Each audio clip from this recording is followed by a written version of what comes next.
Wow, guys, what an afternoon of football. So, Spurs 2, Bournemouth 2. Now, what I'm going to say is I'm buzzing because it's not a loss. And I don't think I could take the 19th loss this season. So I'm over the moon that we managed to claw that back from Bournemouth, okay? I know what you're going to say. You're still you're still mudded. And you would be right. But it's a point. We were 2-0 down. I know my team, not very good at coming back from situations, but we did. So I'm taking the positives from that. I felt that Spurs were pretty lacklustre. In terms of Bournemouth, I thought they were great, apart from the fact they let a 2-goal lead slip. Won the ball back in really good areas. They were so athletic. I think towards the end, maybe the last 15 minutes or so, I think they got a little bit leggy, they got a bit tired. But apart from that, I thought that they played really, really well, and I think that they completely utilised and exploited Spurs' weaknesses in terms of getting the ball back. When I saw the team sheet and I saw that they had Bentancur, Sarr, Basuma, I thought that's good. We've packed the midfield out. That's what we need. We've got legs, we've got runners, someone in Sarr. You know, there's a bit of strength there. Bentancur can sit. It allows Basuma to get a little bit more forward, a bit more like a double pivot. But I'll be honest with you, Basuma was absolutely woeful, and obviously he got taken off at half time and Bergvall came on. Brennan Johnson, there's this kind of conversation about Brennan that like all he does is score goals, and in fairness, that is what he does. Back post Brennan, like that's what we call him. But aside from that, what he really contributes is absolutely nothing. Brennan.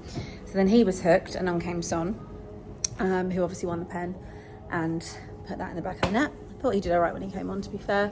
We saw Maddison come on. I would have liked to see the midfield of Archie Gray and Bergvall. I don't know when I'm going to see that, but I would assume that that's keeping them both fresh. So on Thursday, maybe we finally get to see that. We saw Romero come back. Oh my God, how have I done this 2.5 minutes in and I haven't even spoken about that? Romero, Mickey van der Ven, both back. Okay, Romero, absolute stinker, in my opinion. I get it, he hasn't played football for a while, but it looked like he'd never actually played football before in his entire life. Like the first few minutes of that game, gave the ball away so many times, and it was just like Spurs, like we're just doing Spursy things, Spursy shit, right?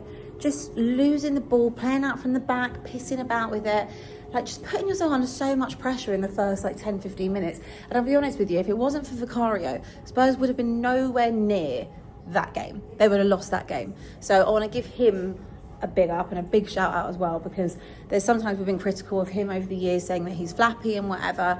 What I would say with him is that as a shot stopper, he's really, really good. It's just, I don't know, when he's at corners and stuff, he can be a little bit flappy. So yeah, so that's that. I'm obviously very happy to see Mickey van der Ven come back, get some minutes under his belt, and I think come Thursday, which is our biggest game of the season, at home to Alkmaar, we're already losing 1-0, so we need to try and turn that deficit around, because all we've got is Europe, let's be real. Like, I think the top 10 finish is probably out of sight at this point. Very good at crossing the ball, but you also need to defend, bro. You need to defend. So busy getting forward, so busy trying to invert.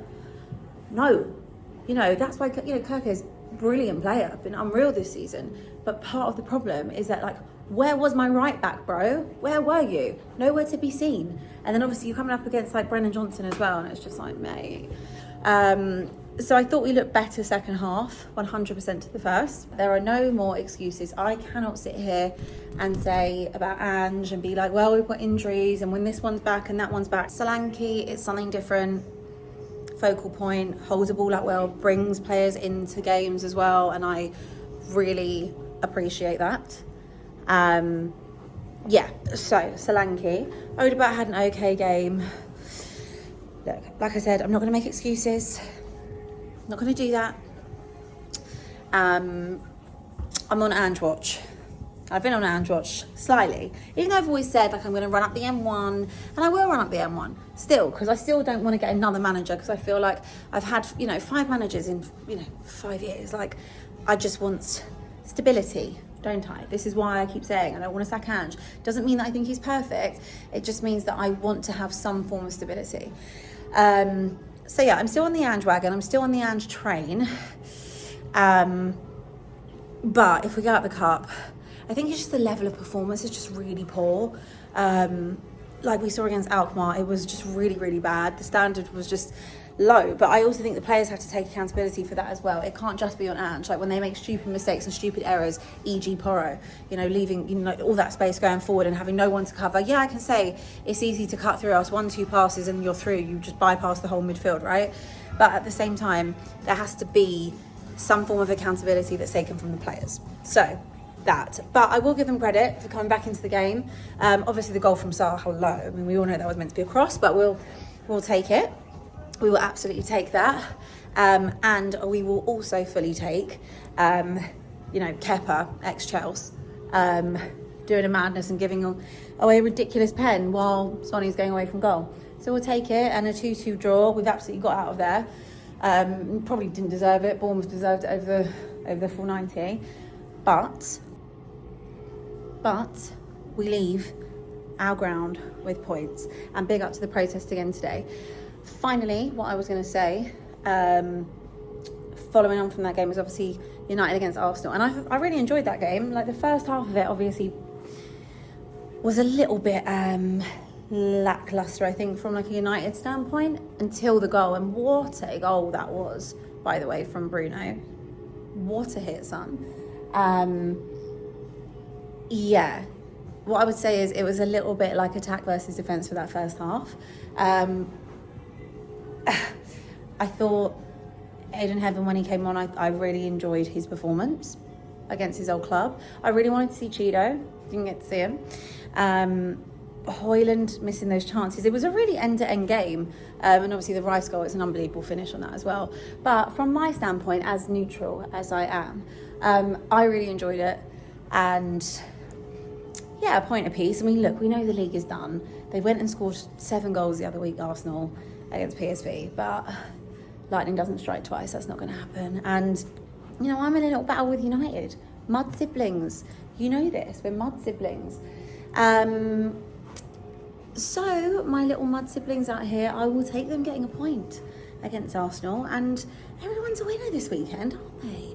Everyone's a winner. I guess we get to cook Rob a little bit, because even my mudded team has scored, was it 8 goals? 8 goals, beat United 3 times this season.